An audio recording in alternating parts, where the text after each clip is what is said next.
Assalamualaikum warahmatullahi wabarakatuh. Selamat pagi pemirsa, apa kabar Anda hari ini? Beragam informasi penting dan menarik akan kami sajikan untuk Anda.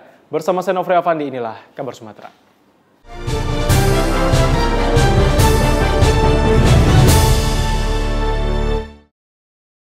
Pemirsa, Kementerian BUMN menggelar Jalan Sehat bersama BUMN di Ogan Komering Ulu, Sumatera Selatan dalam memperingati 25 tahun Kementerian BUMN. Kegiatan ini digelar pada Minggu 5 Maret di lapangan Ahmad Yani, Taman Kota Batu Raja, Oku. Jalan Sehat bersama BUMN 2023 menandai kebersamaan Kementerian BUMN dan masyarakat yang telah terbina selama 25 tahun. Dengan harapan Kementerian BUMN dan perusahaan BUMN hadir lebih dekat dan mengedukasi masyarakat akan pentingnya menjaga kesehatan yang merupakan modal dasar pembangunan. Di bawah arahan Menteri BUMN Erick Thohir, Kementerian BUMN menjalankan program BUMN untuk Indonesia guna mendorong BUMN memberikan sumbangan terbaik bagi negeri dan rakyat. Sebagai bagian dari BUMN, PT Semen Batu Raja Tbk atau SMBR yang merupakan anak usaha PT Semen Indonesia Persero turut mendukung pelaksanaan Jalan Sehat bersama BUMN di Ogan Komering Ulu yang melibatkan 3.000 peserta yang berasal dari masyarakat umum, karyawan, serta keluarga besar BUMN yang berada di Oku dan sekitarnya. Jalan Sehat bersama BUMN ini digelar pada Minggu 5 Maret 2023 di lapangan Ahmad Yani, Taman Kota Batu Raja, Oku.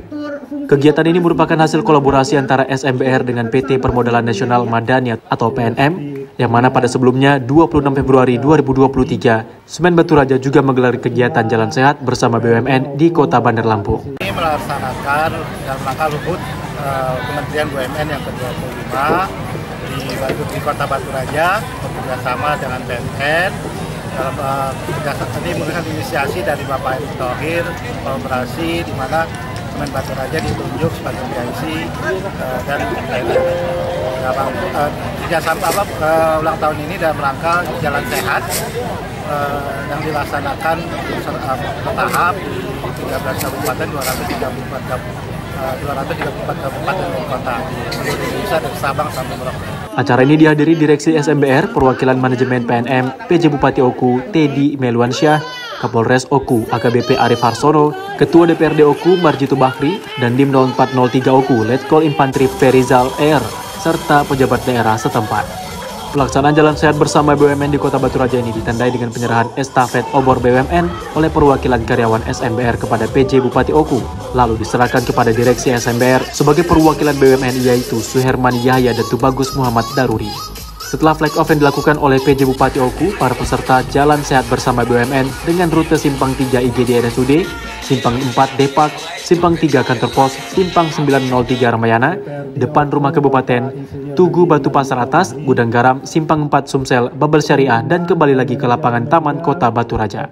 Selain Jalan Sehat, acara juga dimeriahkan dengan hiburan musik dari artis setempat, senam Zumba, dan bazar UMKM. Sebanyak 12 UMKM yang merupakan mitra binaan SMBR ikut serta. Terima kasih Kementerian BUMN untuk ulang tahun yang ke-25 tahun. Terima kasih juga SIG, Semen Batu Raja, dan PNM yang sudah menjadi pelaksana dari kegiatan ini. Alhamdulillah masyarakat Oku sangat antusias dengan kegiatan hari ini. Dan senada dengan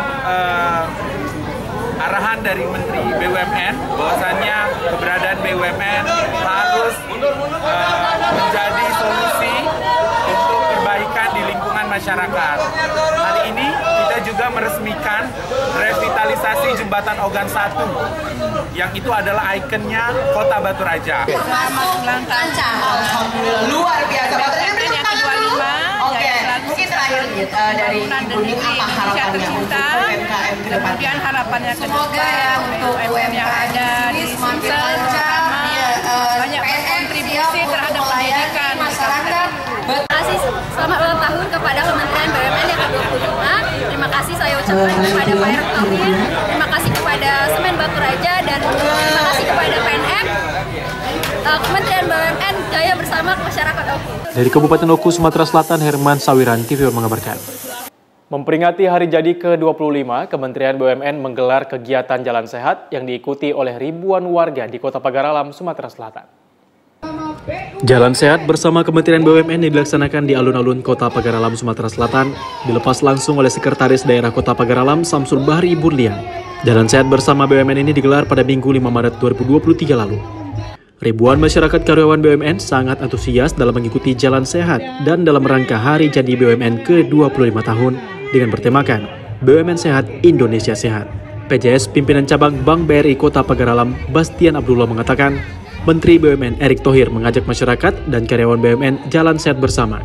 Hari ini kegiatan jalan sehat kita dalam rangka Kementerian dari Kementerian BUMN sukses seluruh warga masyarakat, seluruh karyawan BUMN yang ada di wilayah Kota Pagaralam turut berpartisipasi untuk membangun jiwa dan tubuh yang sehat buat warga Kota Pagaralam. Sukses buat BRI juga. Kegiatan ini juga melibatkan pemerintah setempat dan pelaku usaha UMKM yang ada di Kota Pagaralam. Jalan sehat ini diselenggarakan untuk menginspirasi dan mengedukasi semua lapisan masyarakat mengenai pentingnya kesehatan.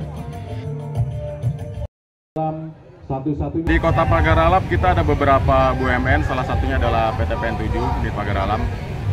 Dalam rangka rasa syukur kita, Kementerian BUMN yang ke-25, kita melaksanakan jalan sehat dengan masyarakat Kota Pagaralam guna menjalankan atau membuat masyarakat Kota Pagaralam turut berbagi, turut merasakan keberadaan daripada BUMN, dan yang utama adalah kita sama-sama sehat di Kota Pagaralam.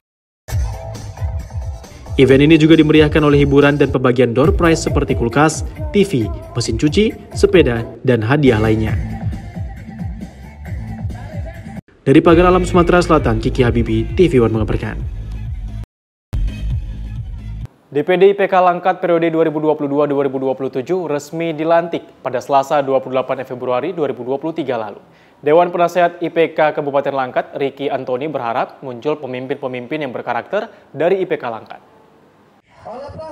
Pelantikan yang digelar di alun-alun Tengku Amir Hamzah Stabat tersebut dihadiri ribuan kader IPK dari Kabupaten Langkat, Kota Binjai, Kota Medan, Deli Serdang, Serdang Bedagai, Tebing Tinggi, Tanah Karo, Asahan, Simalungun, Labuhan Batu, dan Labuhan Batu Utara. Ketua DPD IPK Sumut, Bastian Panggabean, menyerahkan bendera Pataka kepada Ketua DPD IPK Langkat, Ferdian Tabangun, didampingi Sekretaris Edi Suranta Sembiring, Bendahara Morris Fernando Tamba, yang menandai pelantikan tersebut. Dalam sambutannya, Dewan Penasehat DPD IPK Langkat yang juga anggota DPRD Sumut dari fraksi Nasdem, Ricky Antoni, mengucapkan terima kasihnya terutama kepada semua pihak yang telah bekerja keras menyukseskan kegiatan pelantikan pengurus DPD IPK Langkat. Ricky juga menyampaikan dirinya sudah 2 periode dipercaya sebagai Dewan Penasehat DPD IPK Langkat. Hal itu bukanlah semata-mata untuk kepentingan politik, apalagi untuk mencari kekayaan, namun kehadirannya untuk bersama membangun organisasi. Ia berharap hadirnya IPK di Kabupaten Langkat dapat membawa karya-karya nyata terutama di kalangan para pemuda dan turut dalam berbagai program serta dapat menciptakan pemimpin-pemimpin baru yang berkarakter. Secara resmi IPK periode 2023-2027 resmi dilantik, dan saya sebagai Dewan Penasehat mengucapkan terima kasih kepada semua yang telah berkontribusi menyukseskan acara pelantikan IPK pada hari ini. Kita berterima kasih kepada pemerintah dan seluruh tamu undangan beserta rekan-rekan dari DPD-DPD lain yang sudah hadir, dan tentu juga terima kasih yang sebesar-besarnya kepada Ketua Bastian Panggabean yang sudah melantik secara langsung IPK Kabupaten Langkat pada hari ini. Pada kesempatan yang sama, Ketua DPD IPK Langkat, Ferdian Tabangun, dalam sambutannya mengimbau agar seluruh pengurus IPK se-Kabupaten Langkat untuk mengibarkan dan memasyarakatkan IPK di seluruh penjuru Langkat Negeri Bertua. Dari Langkat, Sumatera Utara, Taufik, TV One mengabarkan. Anggota DPRD Sumatera Utara dari fraksi Nasdem, Ricky Antoni, kembali menyambangi warga konstituennya di Kabupaten Langkat untuk menyerap aspirasi dan bersilaturahmi. Temu ramah dan silaturahmi dalam rangkaian reses DPRD Sumatera Utara ini dilaksanakan di Kelurahan Sidomulyo, Kecamatan Stabat, Kabupaten Langkat, Sumatera Utara. Acara ini juga dihadiri oleh Ketua Partai Nasdem Kabupaten Langkat yang juga anggota DPRD Langkat dari fraksi Nasdem, Acai Ismail. Jadi nanti bilang sama Pak Anggota Pede bukan mau menyaingi, enggak. Pas di depan saya tadi tidak turun pun untuk ngomai untuk Pede lagi ini kok lagi ini. Orang katanya jaraknya 1 kilo lebih. Dalam kesempatan tersebut, anggota DPRD Sumatera Utara dari fraksi Nasdem, Ricky Antoni menyampaikan, kedatangannya ke Kelurahan Sidomulyo merupakan tugasnya sebagai wakil rakyat di DPRD Sumatera Utara untuk bertemu, menyapa, bersilaturahmi, serta menyerap saran, masukan, aspirasi warga konstituen di daerah pemilihannya. Sejumlah warga masyarakat menyatakan baru kali ini ada anggota DPRD Sumatera Utara yang berkunjung ke tempat mereka. Apa program Bapak seandainya nanti bisa menduduki posisi DPRD Sumut atau DPRD Langkat? Pandangan dari sini, tolong pertimbangkan Pak, karena yang belum mendapat BPJS gratis ini memang nyata-nyata real orang yang tidak mampu Pak. Selain menyerap aspirasi warga masyarakat, dalam kesempatan itu Ricky juga menyerahkan sejumlah bantuan bahan pangan serta hadiah kepada warga yang hadir. Merupakan bagian daripada komitmen kami, para anggota DPRD dari Partai Nasdem untuk terus berjalan, ya, bertemu, bersilaturahmi dengan masyarakat, tentunya di Dapil daerah pemilihan kami, untuk membagikan segala program, juga bingkisan teruntuk warga masyarakat, dan juga menyerap ya, usulan-usulan, masukan pembangunan daripada masyarakat, yang mana memang ini menjadi salah satu tugas pokok daripada anggota DPRD. Ia juga akan terus berkeliling di daerah pemilihannya untuk bertemu dan menyerap aspirasi masyarakat sambil memberikan bantuan meskipun tidak dalam rangkaian kegiatan reses. Dari Langkat, Sumatera Utara, Taufik Hidayat, TV One mengabarkan. Yayasan Surya Kebenaran Internasional bersama Perhimpunan Indonesia Tionghoa Sumatera Utara dan Rumah Persembahan Gereja Bethel Indonesia Kota Medan kembali menyalurkan dukungan alat pengganti kaki dan tangan palsu kaum disabilitas dari berbagai daerah. Diharapkan kaum disabilitas dapat mandiri dalam menjalani kehidupannya sehari-hari.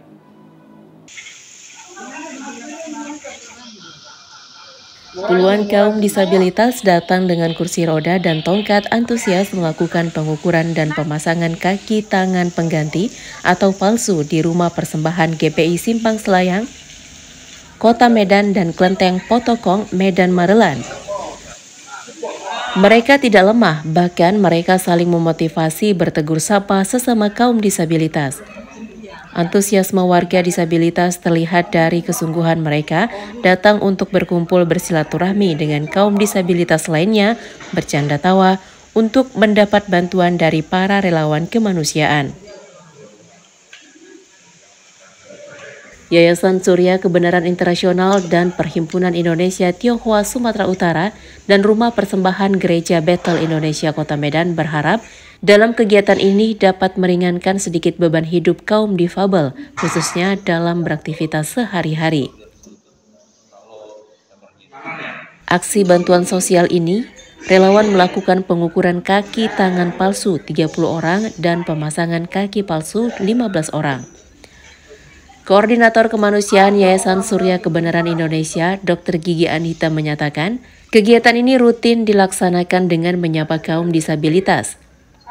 Harapannya dengan kegiatan ini merupakan bentuk kasih sayang dan membangunkan kejiwaan kaum disabilitas, di mana memberikan peluang mandiri kaum disabilitas ke depannya.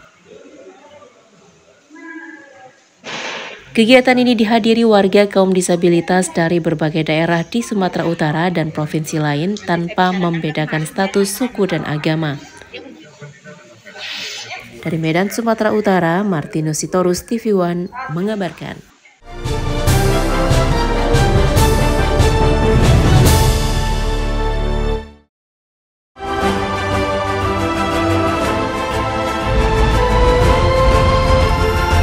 Assalamualaikum warahmatullahi wabarakatuh. Saya Olmin Heriadi, Kepala Dinas Pendidikan dan Kebudayaan Kota Pagar Alam. Dari Kota Pagar Alam, kota destinasi wisata di Sumatera Selatan, mengucapkan selamat ulang tahun IP1 ke-15. Semoga akan selalu menjadi pemersatu Indonesia di masa mendatang.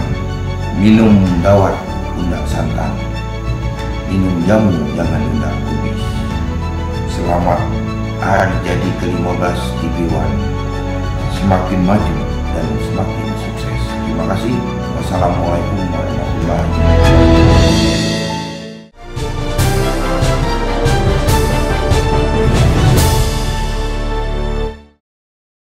Kembali di kabar Sumatera, pemirsa, Kantor Pelayanan Pajak Pratama Sibolga bersama Kantor Pelayanan Penyuluhan dan Konsultasi Perpajakan atau P2KP Gunung Sitoli menggelar acara panutan penyampaian SPT tahunan pajak penghasilan orang pribadi di 4 kabupaten dan 1 kota di Kepulauan Nias bersama wajib pajak. Saat ini pendapatan pajak yang dihasilkan oleh 4 kabupaten dan 1 kota di Kepulauan Nias mencapai 200 miliar setiap tahunnya. Sementara anggaran 5 kabupaten kota se-Kepulauan Nias setiap tahunnya adalah 5 triliun rupiah, di mana Kabupaten Nias Selatan merupakan daerah yang terbesar anggarannya. Pada pekan panutan penyampaian SPT tahunan di 4 kabupaten dan 1 kota di Kepulauan Nias, 4 kepala daerah langsung melakukan pelaporan pajak penghasilan orang pribadi di hadapan sejumlah peserta guna. Pelaporan pajak penghasilan orang pribadi yang dimulai oleh sejumlah kepala daerah merupakan komitmen dalam memberhasilkan pendapatan pajak pada negara. Atas kepatuhan dan pelaporan STP tahunan tepat waktu yang telah dilakukan oleh sejumlah wajib pajak di Kabupaten Nias, Kepala Kantor Wilayah Sumatera Utara II menyampaikan apresiasi berupa piagam bagi sejumlah wajib pajak saat acara pekan panutan penyampaian SPT tahunan di Kota Gunung Sitoli. Terima kasih ya, hari ini adalah panutan untuk pembayaran pajak pribadi ya tahunan. Terima kasih kita sampaikan kepada kantor pajak yang memfasilitasi kegiatan hari ini, yang mana se-Kepulauan Nias ini dikumpulkan dalam hal kesadaran pembayaran pajak. Maka kolaborasi antara pemerintah daerah dengan kantor pajak ini sangat diharapkan untuk menghimbau seluruh warga, terutama ini ASN dan para pengusaha untuk taat dan wajib pembayaran pajak. Pekan panutan ini dilaksanakan untuk sebagai contoh bagi seluruh wajib pajak dari para kepala daerah dan pimpinan atas kepatuhan pelaporan SPT tahunan, karena dengan pembayaran pajak dan kepatuhan terhadap laporan SPT tahunan ini, negara kita bisa dibangun sehingga menjadi negara yang maju dan makmur. Dari Kota Gunung Sitoli, Kepulauan Nias, Sumatera Utara, Mundeman Halawa, TV One mengabarkan. Memperingati hari ulang tahun Kementerian BUMN, PT Pusri Palembang yang merupakan anak perusahaan PT Pupuk Indonesia Persero, laksanakan Jalan Sehat BUMN di Jakabaring Sport City. 1.500 peserta meriahkan Jalan Sehat BUMN yang diselenggarakan di Jakabaring Sport City pada Minggu pagi 5 Maret 2023 kemarin. Adapun Jalan Sehat BUMN ini dilaksanakan dalam rangka memperingati hari ulang tahun Kementerian BUMN yang ke-25. Untuk Kota Palembang, Pusri bertanggung jawab menjadi koordinator pelaksana dan berkoordinasi dengan Wijaya Karya dan PTPN 7 dalam penyelenggaraan Jalan Sehat yang diikuti oleh karyawan beserta para keluarga dan masyarakat dengan konsep estafet obor BUMN dengan total peserta 1.500 orang. Program Jalan Sehat bersama BUMN ini merupakan bentuk kepedulian pemerintah melalui Kementerian BUMN kepada pegawai serta menandakan BUMN berada di tengah-tengah masyarakat. Kegiatan Jalan Sehat bersama BUMN ini akan terus dilaksanakan setiap pekannya hingga puncak peringatan HUT Kementerian BUMN pada April 2023. Iya, kegiatan hari ini adalah Jalan Sehat BUMN dalam rangka memperingati hari ulang tahun Kementerian BUMN yang ke-25. Dan ini sudah dilakukan dari akhir Februari ya. Di Februari sudah dimulai sampai di puncaknya nanti. Karena ini maraton seluruh Indonesia dan kita di Palembang ini yang diberi tugas adalah BUMN Pupuk Indonesia dalam hal ini holding, dan itu diwakilkan kepada Pusri Palembang. Kemudian ada dari PTPN 7 ya, dan juga ada Wika. Untuk Pusri juga sudah melakukan 2 minggu lalu di daerah Jambi ya, Tanjung Jabung Barat dan Timur, 2 kota itu. Kita mendapat tugas khusus untuk Pusri dalam hal ini di 3 kota ini. Pada kesempatan yang sama dilaksanakan juga penyerahan dana bantuan sebesar 60 juta rupiah kepada Persatuan Tunanetra Indonesia, Ikatan Tunanetra Muslim Indonesia, Himpunan Wanita Disabilitas Indonesia yang merupakan bantuan TJSL bersama Wijaya Karya dan PTPN 7. Dari Palembang, Sumatera Selatan, Ganda Kopatra, TV One mengabarkan. Untuk meningkatkan pelayanan donor dan kebutuhan darah, Wakil Wali Kota Palembang Fitrianti Agustinda melantik kepengurusan Palang Merah Indonesia Kecamatan Seberang Ulu 2. Untuk mencukupi kebutuhan darah di Kota Palembang yang saat ini mencapai 7.000 kantong darah per bulannya, serta mempermudah dalam melayani masyarakat, baik donor maupun kebutuhan darah, Wakil Wali Kota Palembang Fitrianti Agustinda yang juga sebagai Ketua Palang Merah Indonesia Kota Palembang melantik kepengurusan tingkat kecamatan Gandus. Dengan kepengurusan di tingkat kecamatan diharapkan dapat memberikan layanan sosial terkait kebutuhan darah dengan misi kemanusiaan khususnya di kota kecamatan dan kelurahan di Kota Palembang.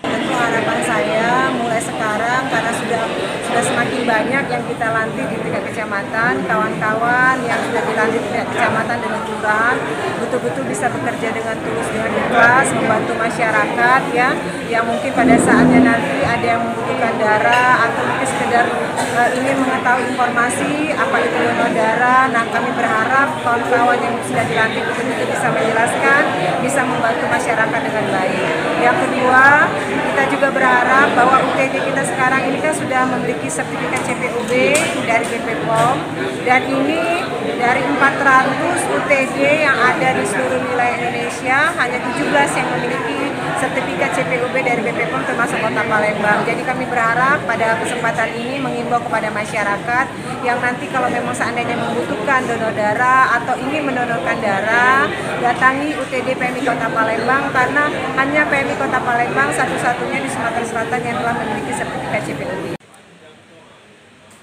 PMI Kota Palembang saat ini sudah memiliki sertifikat CPOB atau cara pembuatan obat yang baik dari BPOM, sehingga baik pendonor maupun darah yang dikeluarkan PMI Kota Palembang sangat baik.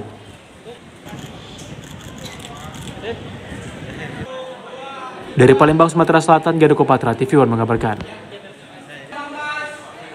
Bupati Deli Serdang Asari Tambunan meresmikan kantor Camat Hamparan Perak, Kabupaten Deli Serdang. Peresmian gedung baru diharapkan dapat memberikan pelayanan terbaik kepada masyarakat. Bupati Deli Serdang Asyari Tambunan dalam kunjungannya mengatakan selain tersedianya tempat kerja yang layak, pemerintah Kecamatan Hamparan Perak sebagai penyelenggara pemerintahan diharapkan mampu memberikan pengayoman dan pelayanan yang baik kepada masyarakat. Hal itu diucapkan Bupati Deli Serdang usai meresmikan kantor pemerintah Kecamatan Hamparan Perak, Jalan Perintis Kemerdekaan, Simpang Beringin, Desa Kelambir, Deli Serdang pada 7 Maret 2023 lalu. Selain itu, Bupati menegaskan Pemkab Deli Serdang dengan segala upaya selalu berkeinginan untuk melakukan pembangunan di semua bidang, baik kesehatan, pendidikan, pelayanan publik, dan infrastruktur. Bukan hanya itu, Asyari Tambunan berharap dengan sinergitas antara pemerintah kecamatan, aparat TNI Polri, beserta tokoh masyarakat diharapkan mampu menjadikan Kecamatan Hamparan Perak menjadi suatu wilayah dengan keamanan dan ketertiban yang kondusif. Tentu saja harapannya adalah selain daripada tersedianya tempat kerja yang baik, nyaman bagi para ASN yang bekerja di sini, yang lebih penting daripada itu adalah bagaimana memastikan bahwa masyarakat yang membutuhkan pengayoman, pelayanan dari kantor ini mendapatkan pelayanan yang lebih baik. Masa yang datang dari ini penting karena hanya dengan kondisi Kaptipmas yang baik, proses pemerintahan, pembangunan, dan pembinaan kemasyarakatan dapat berlangsung. Saya menyampaikan terima kasih banyak kepada semua pihak, kepada para tokoh, kepada para ulama, kepada TNI Polri, sehingga alhamdulillah hari ini kita dapat menyaksikan suasana yang kondusif di Kecamatan Hamparan Perak, dan dengan demikian mudah-mudahan semua upaya kita untuk mensejahterakan masyarakat lebih mungkin kita capai. Usai meresmikan, Bupati Deli Serdang juga meninjau bangunan baru kantor Camat Hamparan Perak. Selain itu, orang nomor 1 di Deli Serdang ini juga memberikan santunan kepada anak yatim. Dari Deli Serdang, Sumatera Utara, tim TV One mengabarkan. Bupati Deli Serdang Asari Tambunan meresmikan jalan di Blok 1, Dusun 11, Desa Tandem Hilir 2, Kecamatan Hamparan Perak, Kabupaten Deli Serdang. Peresmian jalan ini merupakan bentuk perhatian untuk meningkatkan kesejahteraan dan ekonomi masyarakat di Hamparan Perak. Setibanya di Desa Tandem Hilir 2, Kecamatan Hamparan Perak, Bupati Deli Serdang Asyari Tambunan disambut meriah oleh masyarakat dan kesenian adat Jawa Reok Ponorogo. Kedatangan Bupati Deli Serdang yakni meresmikan infrastruktur jalan di Blok 1 Dusun 11, Desa Tandem Hilir 2, Kecamatan Hamparan Perak, Kabupaten Deli Serdang. Usai meresmikan jalan, Asyari Tambunan menjelaskan dirinya meninjau langsung guna menyiapkan rencana pembangunan sesuai anggaran APBD 2023. Dirinya juga menjelaskan pemerintah Deli Serdang memprioritaskan pembangunan infrastruktur karena hal ini merupakan poin utama untuk kesejahteraan masyarakat. Pembangunan infrastruktur merupakan salah satu bidang yang menjadi perhatian utama bagi pemerintah Kabupaten Deli Serdang karena meyakini bahwa masyarakat sangat membutuhkan, tidak hanya bagi kenyamanan dalam berkendaraan, tapi lebih penting lagi adalah dalam rangka memudahkan mobilisasi orang dan produksi pertanian khususnya dari masyarakat di mana infrastruktur itu dibangun. Mudah-mudahan dengan doa dan dukungan dari semua pihak, pembangunan infrastruktur khususnya di berbagai wilayah di Kabupaten Deli Serdang dapat terus berlanjut. Mohon doa dan dukungan. Baik, ini kita mulai tahun 2021. Kita melakukan rigid beton sekitar 550 meter, kemudian kita juga melakukan sirkus sebanyak 1,4 km, itu bekerjasama dengan Kodim Medan melalui karya bakti TNI. Kemudian kita lanjutkan pengaspalannya di tahun 2022. Sini semua senang Pak, ya jalannya udah bagus. Ya terima kasih banyak, mudah-mudahan Pak Bupati menjabat lagi tahun depan. Sebelumnya gimana jalannya? Sebelumnya jalannya becek, rusak. Sekarang udah bagus di aspal. Dalam kegiatan ini, Bupati Asyari Tambunan juga memberikan santunan kepada lansia dan anak yatim di Desa Tandem Hilir 2. Dari Deli Serdang, Sumatera Utara, tim TV One mengabarkan. PT Pusri pastikan pupuk bersubsidi di wilayah kerjanya aman, bahkan melebihi yang ditentukan oleh pemerintah, yakni sebanyak 126.000 ton pupuk urea dan 27.000 ton pupuk NPK. Hingga saat ini keseluruhan total stok pupuk bersubsidi di wilayah kerja PT Pusri, diantaranya Sumbaksel, Jambi, Bengkulu, Sumsel, Lampung, Jawa Tengah, Jawa Timur, dan Bali, sebanyak 126.000 ton sebanyak 126.000 ton pupuk urea dan 27.000 ton pupuk NPK. Untuk alokasi pupuk di Sumsel di tahun 2023 mengalami lonjakan cukup besar, hampir 300.000 ton. PT Pusri berharap Dinas Pertanian Sumatera Selatan dapat mengoptimalkan alokasi pupuk yang ada, sehingga dapat terserap secara maksimal. Berdasarkan pantauan Ombudsman RI, stok pupuk bersubsidi melebihi ketentuan pemerintah yang berarti tak ada kelangkaan pupuk. Pupuk di Sumatera Selatan melebihi dari stok yang ditentukan oleh pemerintah. Pemerintah itu mengharapkan stok itu minimal 10% untuk waktu 2 minggu. Nah ternyata berdasarkan pantauan kami, kalau 10% itu sekitar 6.500. Ternyata stok pemeriksaan kemarin di Lini Tega itu totalnya sekitar 9.000 ton. Artinya ini sudah lebih dari 10%. Dengan demikian tidak ada alasan misalnya bahwa pupuk itu langka. Artinya langka itu di luar kewajibannya. Pusri memaksimalkan produksi di 4 pabrik pupuk urea berkapasitas 2,6 juta ton dan 2 pabrik pupuk NPK berkapasitas 300.000 ton. Saat ini stok pupuk di semua wilayah kerja PT Pusri mencapai 127.000 ton di atas rata-rata ketentuan pemerintah. Iya, tadi kami sampaikan bahwa kami memaksimalkan kapasitas produksi.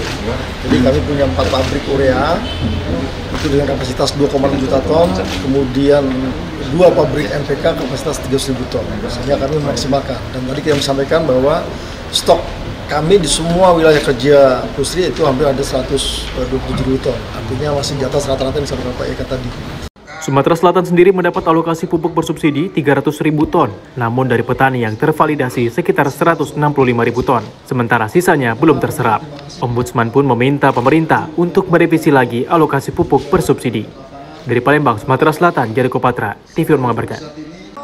Kembali di kabar Sumatera, pemirsa, Bupati Lampung Utara Budi Utomo melantik 15 pejabat pimpinan tinggi Pratama atau Eselon 2 dan administrator Eselon 3 di lingkup pemerintah Kabupaten Lampung Utara pada Jumat 6 Januari 2022 lalu.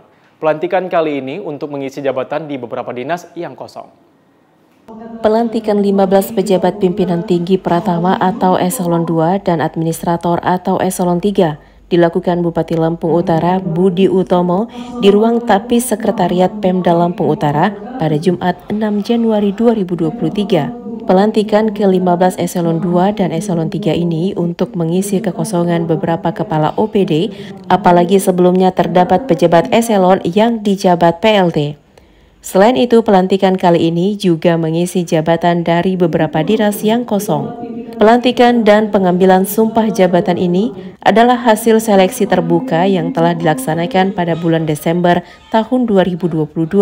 6 eselon 2 dilantik berdasarkan hasil seleksi terbuka Jabatan Pimpinan Tinggi Pratama atau JPTP. Pelantikan eselon 2 terdiri dari martahan Kepala BKPSDM, sebelumnya menjabat Kabak Protokol, Sukatno sebagai Kepala Dinas Pendidikan dan Kebudayaan, Gadrianto sebagai Kepala Dinas Sosial, Kasat Pol PP dijabat Hairul Anwar sebelumnya Kadis Dukcapil, Desyadi sebagai Kepala BPPRD, dan Mikael Saragi sebagai Kepala BPKA. Terkait pelantikan ini Pak Putih? Oh ya, hari ini kita melakukan pelantikan hasil filter dan kemudian mengisi kekosongan jabatan. Alhamdulillah ada beberapa jabatan kosong yang telah terisi dan ini juga akan berlanjut. Mungkin masih ada juga jabatan yang akan kita isi selanjutnya. Dan kita juga sudah sama-sama merasakan bagaimana proses pelayanan pemerintahan Kabupaten Utara terhadap masyarakat. Oleh karenanya dengan pelantikan ini dengan pelayanan yang lebih tinggi, lebih baik agar masyarakat dapat berlayar. Dari Lampung Utara, Lampung, Pujian Syah TV One mengabarkan. Sebanyak 125 sertifikat hak milik dari Program Pendaftaran Tanah Sistematis Lengkap atau PTSL diserahkan Wakil Bupati Lampung Utara Ardiansyah Saputra ke warga Desa Sumbertani, Kecamatan Abung Pekurun. Wakil Bupati Lampung Utara Ardiansyah Saputra menyerahkan 125 sertifikat ke warga Desa Sumbertani, Kecamatan Abung Pekurun, menyerahkan sertifikat hak milik dari Program Pendaftaran Tanah Sistematis Lengkap atau PTSL berlangsung di halaman rumah kepala desa setempat. Pendaftaran Tanah Sistematis Lengkap merupakan program dari pemerintah pusat melalui Kementerian ATR BPN sebagai langkah untuk membantu masyarakat agar mendapatkan kepastian hukum yang jelas atas kepemilikan tanah. Program PTSL ini merupakan salah satu upaya pemerintah untuk melaksanakan percepatan penerbitan sertifikat tanah bagi masyarakat dalam rangka untuk melindungi dan memberikan kekuatan hukum bagi tanah-tanah milik masyarakat, sehingga dapat terhindar dari kemungkinan perselisihan atau sengketa. Di sela membagikan sertifikat hak milik untuk warga Kecamatan Abung Pekurun, Ardiansyah Saputra mengunjungi 3 kepala keluarga di Dusun Belimbing, Desa Sumbertani, Kecamatan Abung Pekurun, yang rumahnya ludes di lahap si jago merah. Pesan dari masyarakat ini, dia orang sangat berterima kasih telah mendapatkan sertifikat secara gratis dari PTSL. Dan juga semoga dari sertifikat itu bisa bermanfaat bagi mereka semua. Baik-baik, dibak boleh kalau Kepala BPN bilang untuk meningkatkan perekonomian, Kepala BPN Pusat bilang untuk meningkatkan perekonomian UMKM.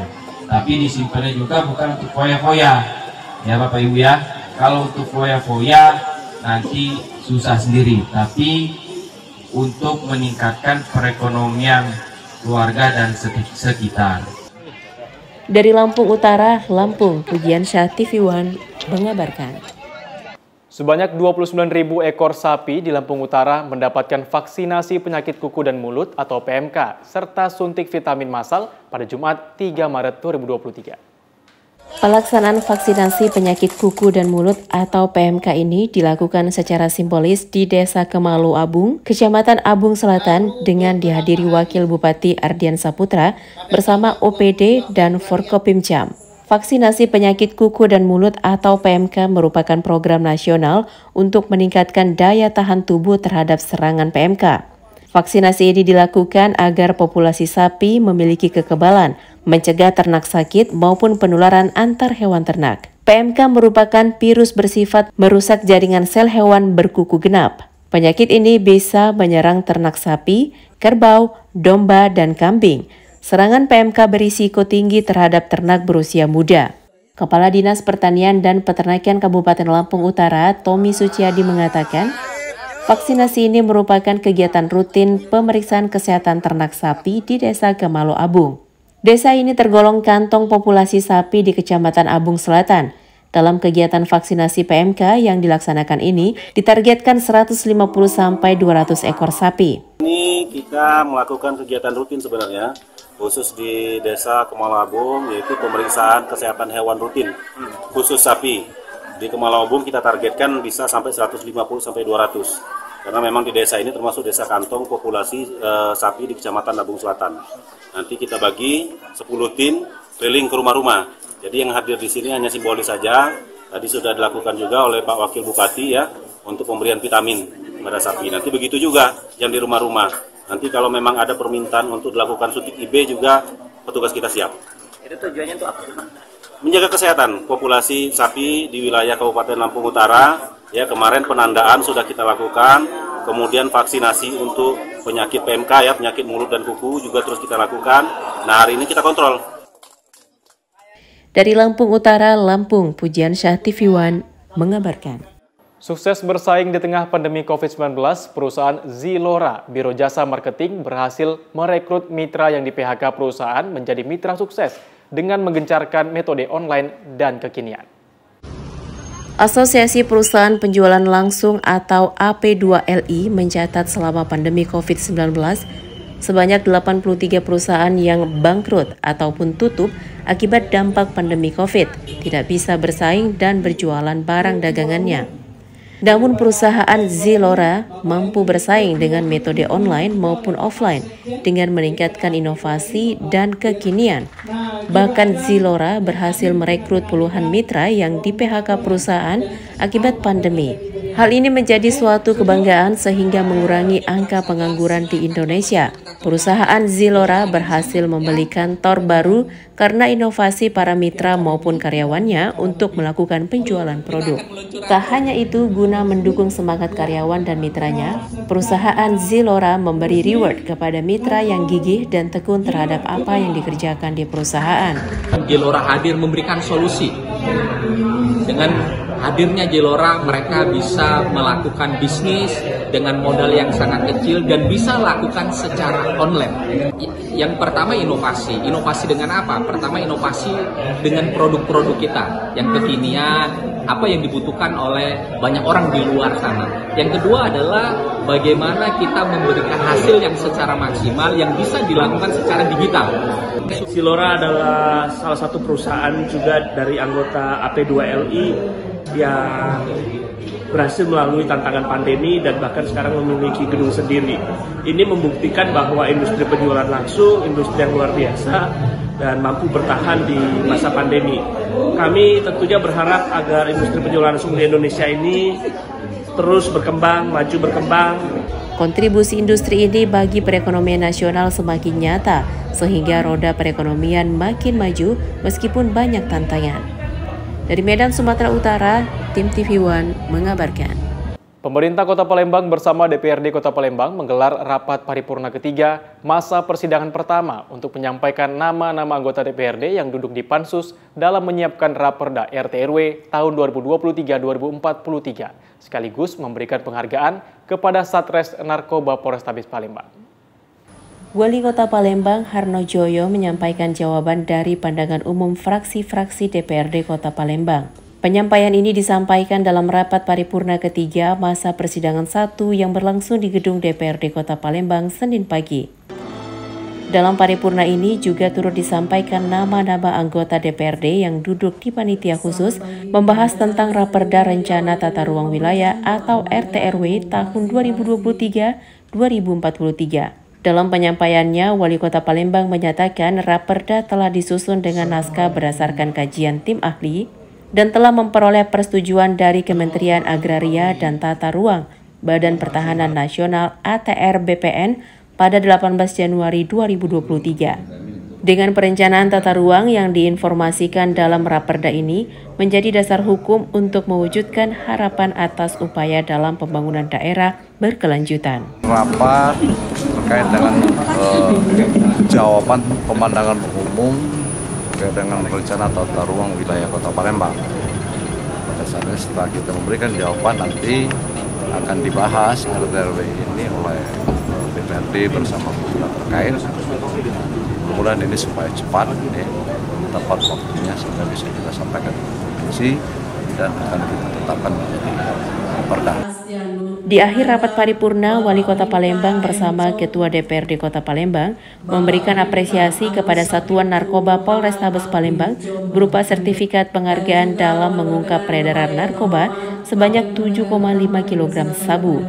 Penghargaan diberikan langsung oleh Wali Kota Palembang Harno Joyo dan Ketua DPRD Kota Palembang Zainal Abidin. Saya mengucapkan terima kasih kepada apresiasi yang diberikan oleh Pak Wali Kota Palembang dan Pak Ketua DPRD Kota Palembang. Ini menjadikan bahan motivasi untuk kami untuk bisa melakukan yang terbaik dan lebih baik lagi. Dari Palembang, Sumatera Selatan, Febriansyah TV One mengabarkan. Informasi tadi sekaligus menutup jumpa kita pada hari ini. Tetap perbarui informasi Anda di kanal YouTube TV One News dan kanal berita tvonnews.com. Saya Nova Davani bersama kerabat kerja yang bertugas pamit undur diri. Wassalamualaikum warahmatullahi wabarakatuh dan sampai jumpa.